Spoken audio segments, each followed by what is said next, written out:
Hey everyone, struggling with unlocking your Xiaomi phone using Face ID? Don't sweat it, I'm here to help. In this video, we'll go through some easy troubleshooting steps to get your Face Unlock feature working smoothly again. So let's dive in and get things sorted. Before diving into the solutions, let's make sure to check a few basic settings. First, ensure that Face Unlock is enabled. Then make sure you have enough light when scanning your face. After that, remove any glasses, hats or masks that might be blocking face recognition. Now clean your camera lens since a dirty lens can interfere with Face Unlock. Solution 1. Remove and reset face data. Go to Settings. Next, find Password and Security or Lock Screen and Password. Then tap on Face Unlock. After that, choose the face data you want to remove.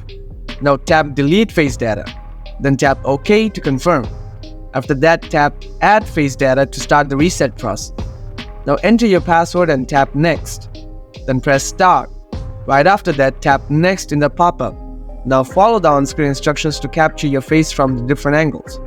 Once your face data is captured, tap Done to save your Face ID. Lastly, make sure that the Unlock using Face Data option is enabled. Solution 2. Check for the latest software or MIUI updates. Go to the Settings app. Next, tap on About Phone. Then hit the MIUI version logo and check for any available updates. If there are updates available, download and install them. Solution 3.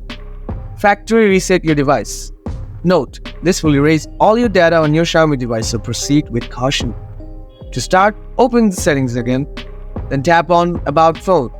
Next, scroll down and tap on Factory Reset. Then tap on Erase All Data. Now, if you have set a password or PIN, enter it here. After that, tap the Factory Reset button and follow the on-screen instructions to reset your device. Once the process is complete, the issue should be resolved. Alright folks, I hope this video helped you fix the Face Unlock issue on your Xiaomi phone. If you found it useful, don't forget to hit that like button and subscribe for more helpful content. For any questions or need further assistance, drop them in the comments below and I'll get back to you soon. Thanks for watching and I'll see you next time.